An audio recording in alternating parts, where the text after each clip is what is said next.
Okay, so next to the Nernst equation would be equilibrium constant for redox equations.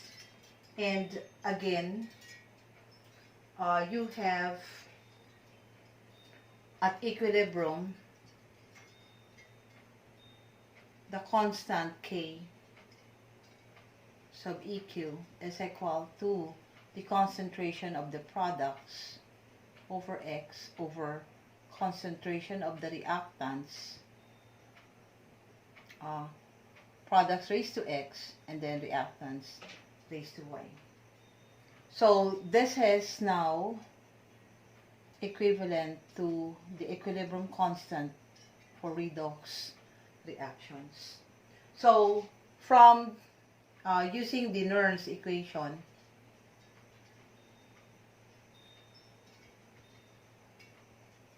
if we now replace concentration of products raised to X, reactants raised to Y by K redox, our equation now would be E equal to the standard potential minus 0.059 over N times the log of K redox.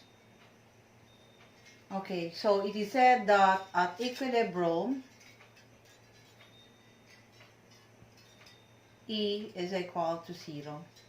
And so if this is 0, then you have 0 standard potential minus 0.059 over N times the log of K redox.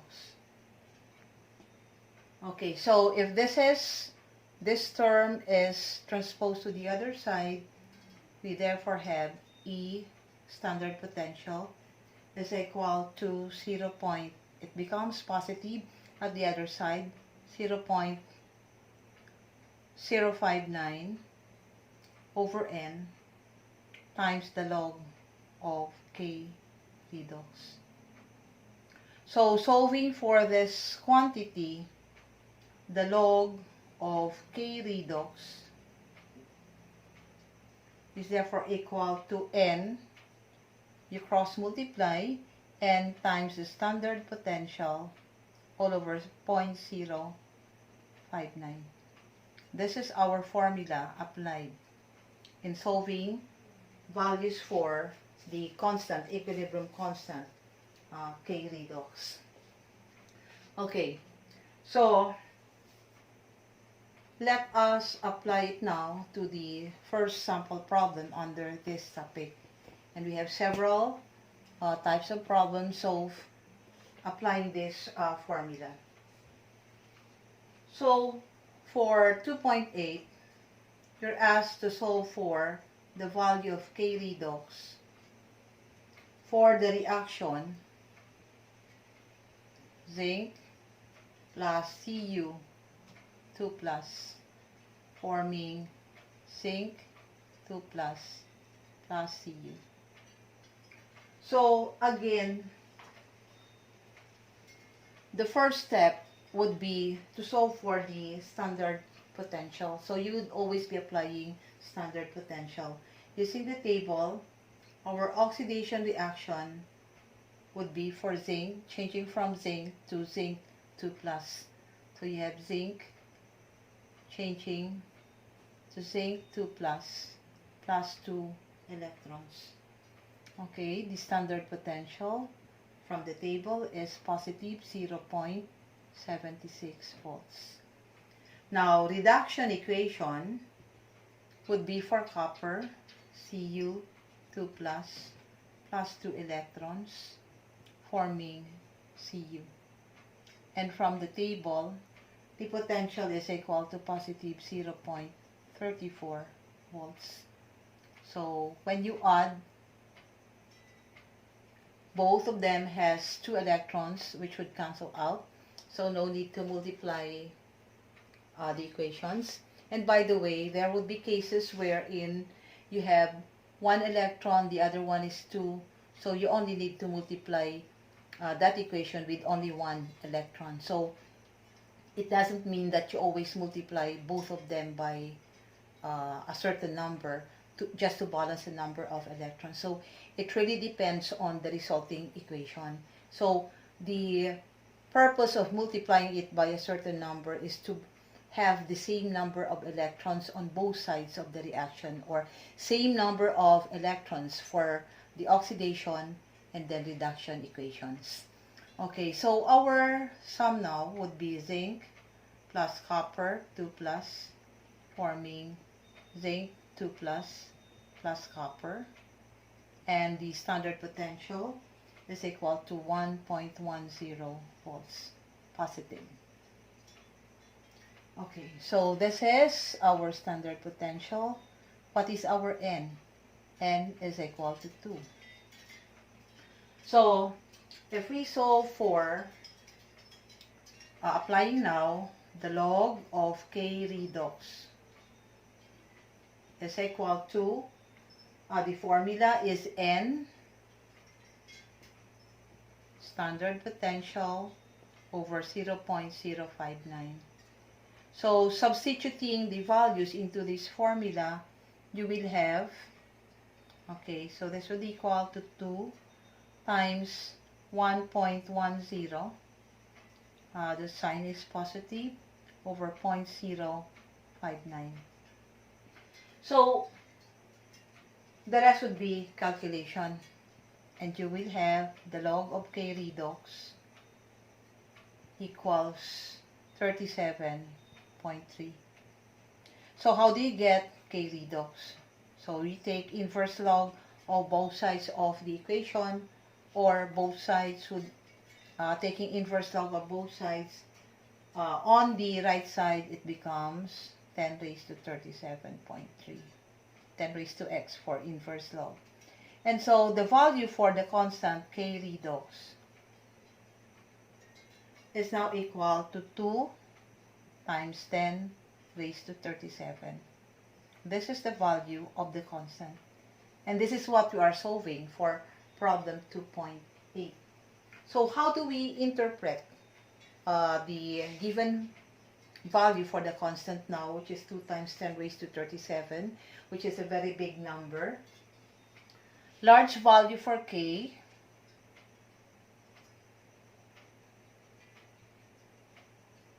for the constant K, means that the reaction goes practically to completion. So almost 100% completion. It practically goes into completion. Okay, so reaction goes to completion. Now, it is because of the very big value for the constant. Now, the constant K can also be used to solve equilibrium concentrations. There is a difference between the initial concentration and then the equilibrium concentrations. So that is the next problem we will be solving. So solving for equilibrium concentrations. Okay, so for the next problem,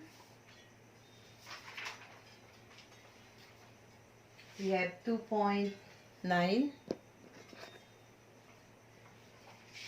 So problem 2.9. Calculate the concentration of the zinc ion in equilibrium with 0.30 molar chromium ion from the given reaction. So calculate concentration of zinc ion. This is 2 plus. Given, you are given concentration of chromium 3 plus equal to 0.30 molar. And the reaction given, okay, so do the corrections here. You have the zinc ion first. So write down +2. I think we omitted the charts for the ion here. So you have 3 zinc ion plus 2 chromium, forming 2 Cr3 plus 3 zinc. So again, the first step would always be our solution for this standard potential. So zinc would be from +2 to 0, considering zinc, this is reduction. Okay, so reduction, this is for the first equation.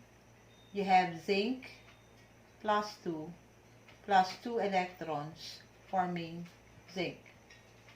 Okay, and you have the potential equal to negative 0.76 volts.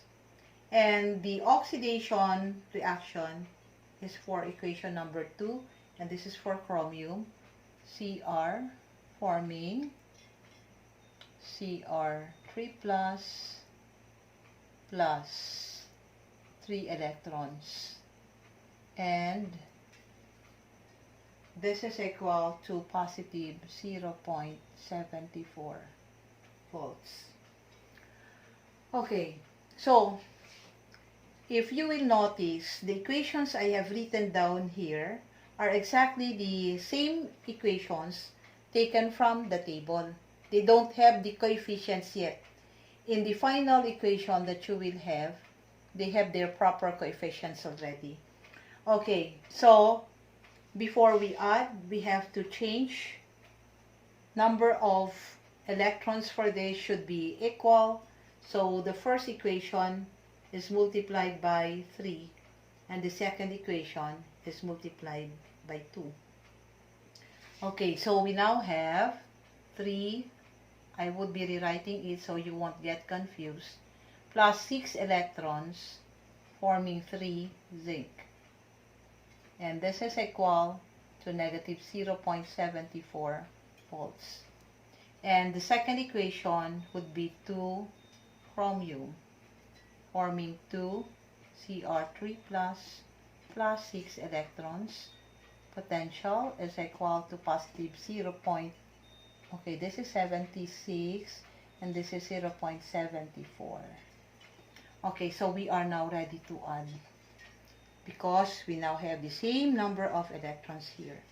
Okay, so the sum would equal to 3 zinc plus 2 or 2 plus 2 Cr forming 3 zinc plus 2 chromium 3 plus, and the potential would equal to negative 0.02 volts.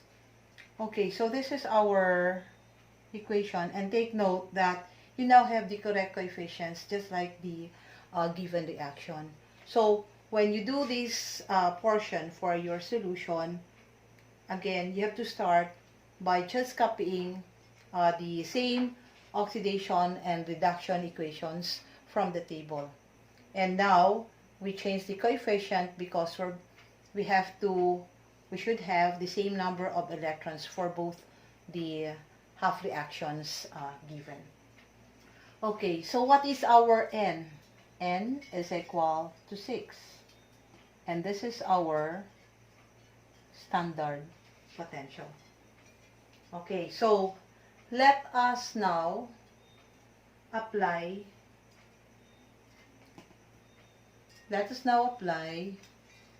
Okay, I won't be erasing this one. Apply the formula for the log for K redox. So your equation is log of K redox is equal to N standard potential over 0.059, or N is equal to 6. The standard potential is negative 0.02. So do not forget the negative sign, 0.059. And this is equal to negative 2.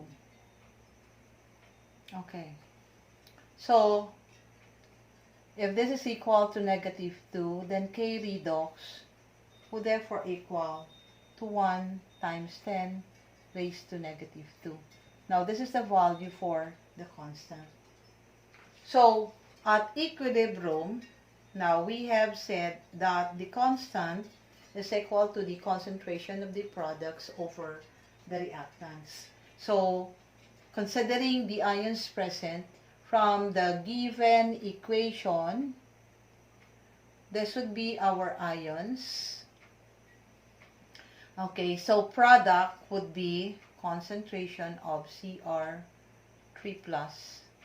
The coefficient is 2, so that is squared over concentration of the reactant plus 2, which is raised to 3.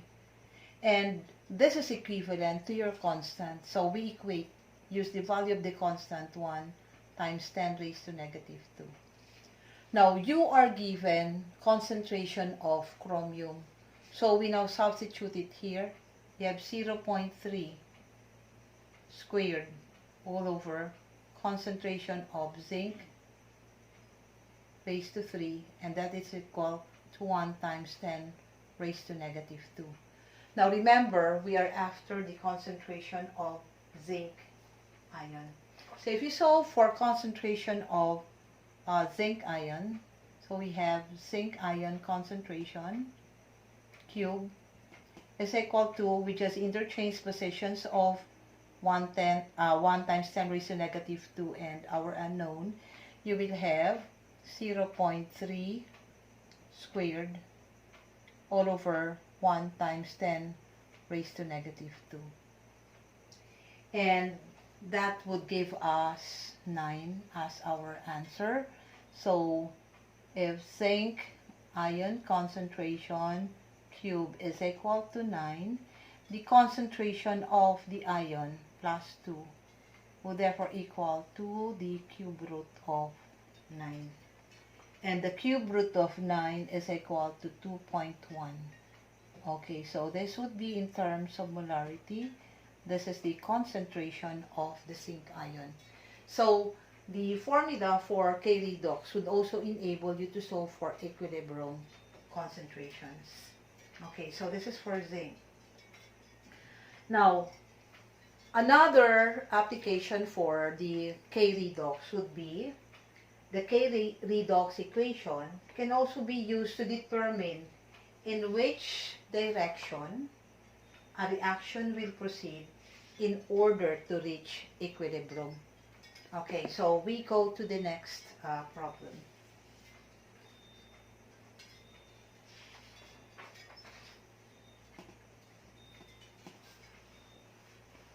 Okay, so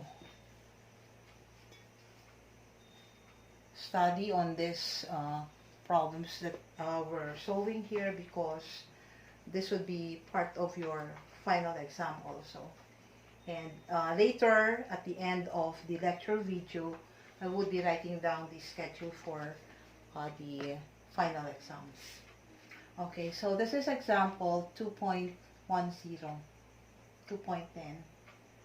A solution contains 0.20 molar of Fe, ferrous ion, plus 2. And 0.30 molar, this is the concentration of cadmium, plus 2. And it also contains solid iron and then solid cadmium. So, which way will the reaction proceed? Okay, so we're being asked for the direction, or which way will the reaction proceed? Okay, which reaction? So you won't get confused with this. So which reaction proceeds? We have two choices. So is it Fe plus Cd2 plus forming cadmium plus iron 2 plus, or is it the reverse reaction, cadmium plus Fe2 plus forming iron plus CD2 plus. Okay, so which of this reaction would proceed? Okay, and the second one would be, what will be the equilibrium concentrations of the ion? So this is the given concentrations here are actually the initial concentrations.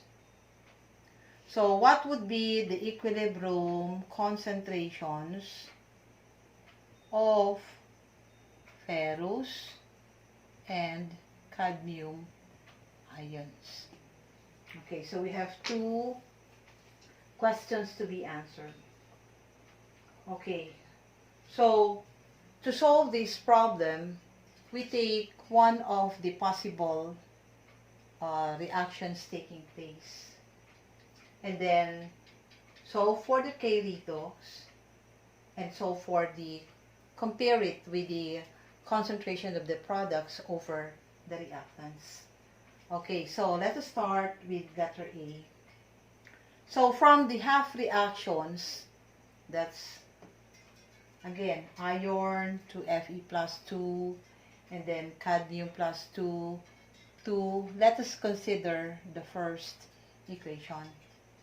Okay, so if you would solve for the standard potential for this, the standard potential for, okay, so the reaction that we're using would be the first one. Iron plus CD2 plus cadmium plus iron 2 plus. So from these, the potential is equal to plus 0.45 volts and plus negative 0.40 volts.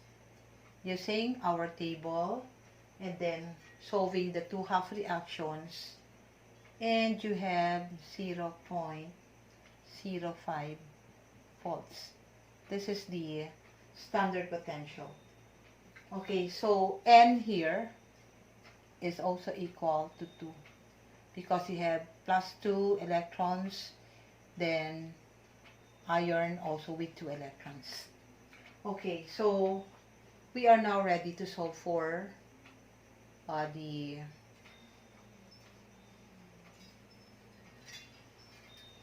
constant K. Okay, so we have log of K redox is equal to N, standard potential, over 0.059. So again, we have N is equal to 2, the potential is 0.05, and this is divided by 0.059. And it gives us a value of 1.695. Okay, so K redox is therefore equal to 49.5, taking inverse log of 1.695. Okay, so we would be needing this because we will be comparing it to the ratio between the concentration of products over reactants. So solving concentration of products over concentration of the reactants,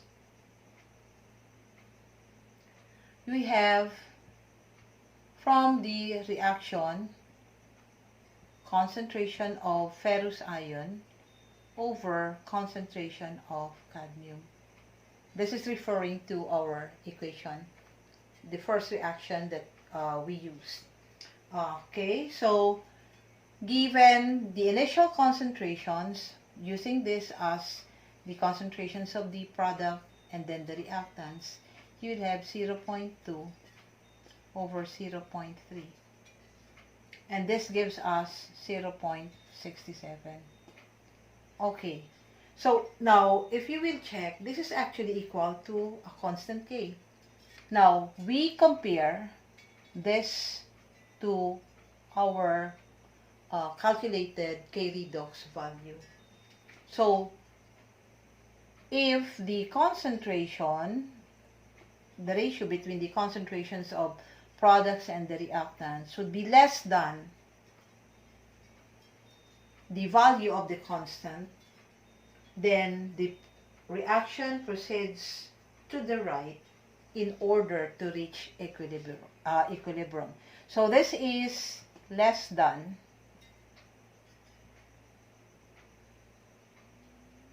K redox, which is 49.5. So if it is less than, if the ratio between concentrations of products and the reactants would be less than the value for K redox, then reaction will proceed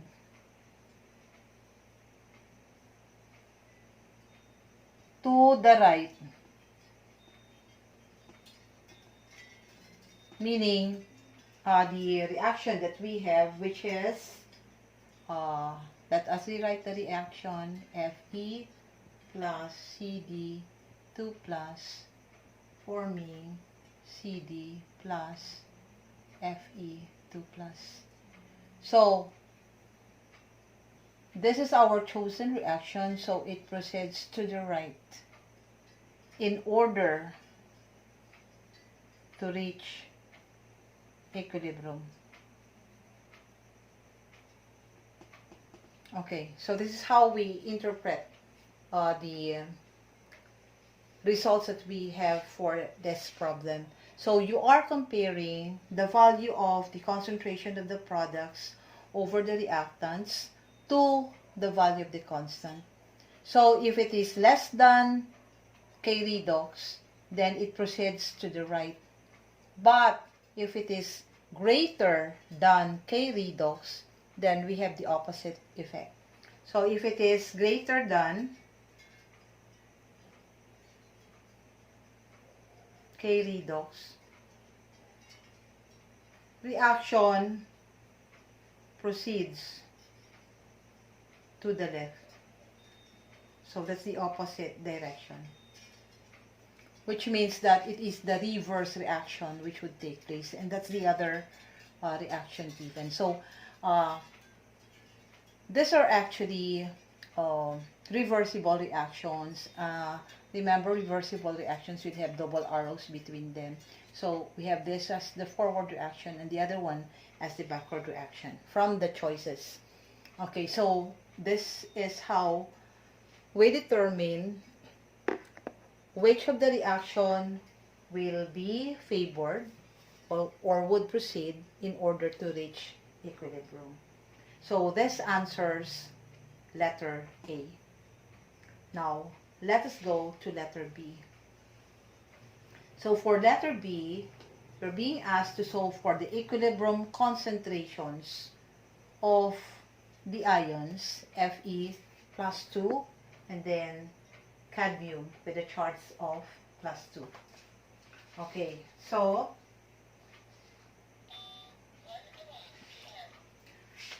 as the reaction proceeds, cadmium decreases by some amount and iron would increase by an equivalent amount. So let us rewrite the reaction. Plus Cd 2 plus forming cadmium plus 2 plus. So if we consider the initial concentrations of the ions, this would be the given concentrations. So this is 0.3 molar and this ion here is 0.2 molar. So some of this would be consumed to form the product. So that is represented by X. So we let X be the amount used up or formed during the reaction.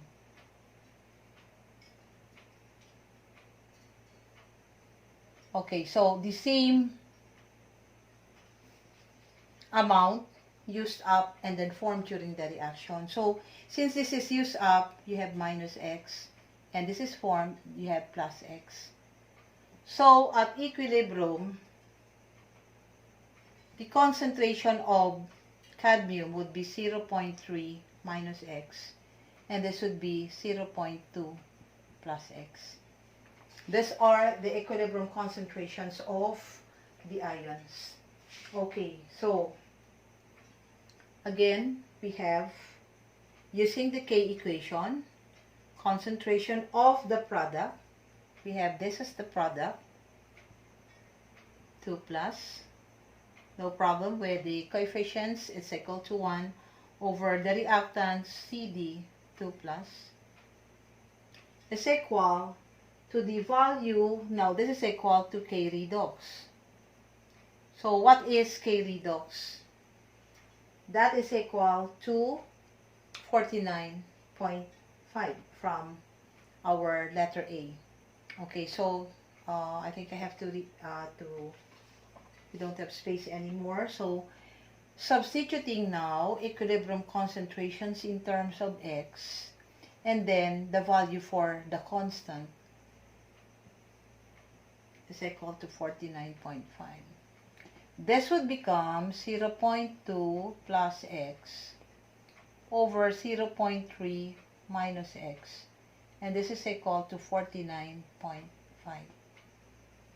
Okay, so we solve for X by using this equation, and if you know the value for X, you will be able to solve for the equilibrium concentrations. Okay, so can I erase this one now? You can just go back to this one later. So our equation for the constant in terms of X would be 0.20 plus X over 0.30 minus X. This is equal to 49.5. So you cross multiply and then solve for X. So we have 0.2 plus X is equal to 49.5 multiplied to 0.3 minus X. So you will have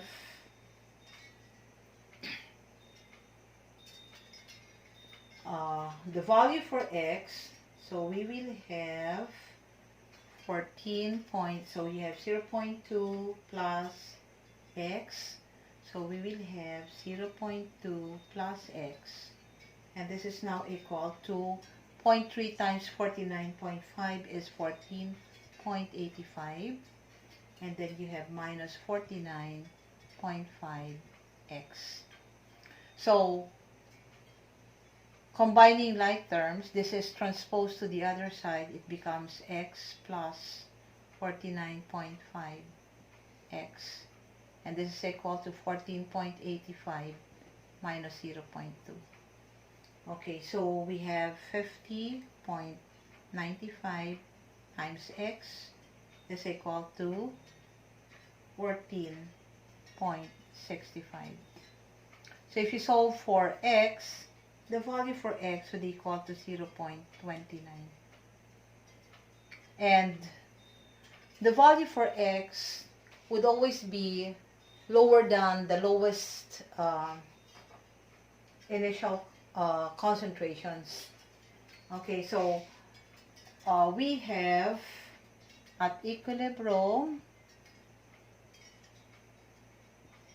concentration of, let's start with cadmium, the reactant, is equal to 0.3 minus X. So we substitute the value of X. X equals 0.29. So 0.3 minus 0.29 would give us 0.01 molar. This is our answer for concentration of cadmium. And the concentration of iron, the ferrous ion, would equal to 0.2 plus X. Okay, so 0.2 plus X would be 0.2 plus 0.29. This is equal to 0.49 molar. This is our concentration for the other ion, the ferrous ion. Okay, so this is the last type of problem applying the formula for the Nernst equation, and then the formula for the K redox, which was derived from the Nernst equation. Okay, so last exercises for this topic.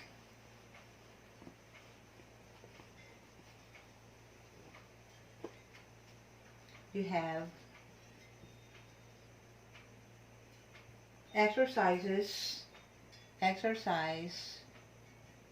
2.3 on page 59, and this will be due together with the previous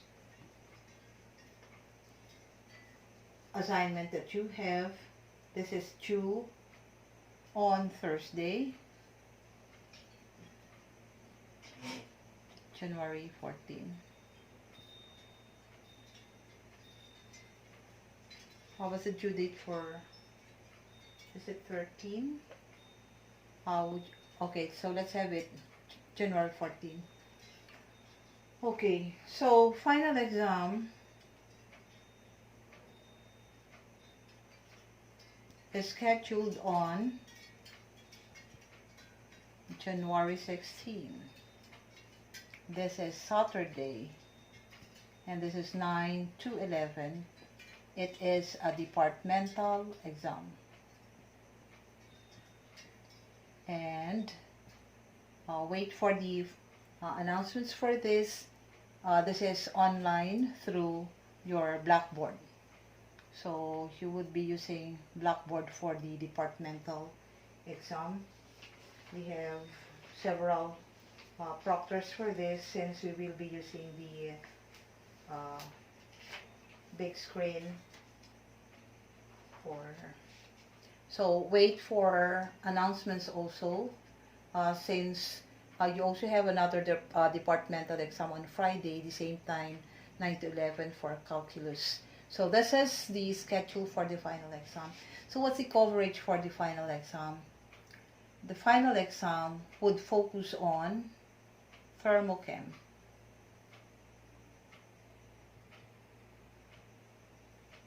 then electrochem,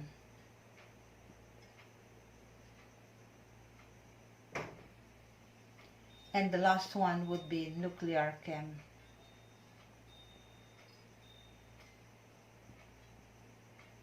You will be having the lecture video for nuclear chemistry tomorrow. We have the types of nuclear reactions, and then half-life. Now those are the two important applications under nuclear chem. So we will have it tomorrow, and the rest of the exercises. Now some other instructions will be given to you for those topics we were not able to discuss.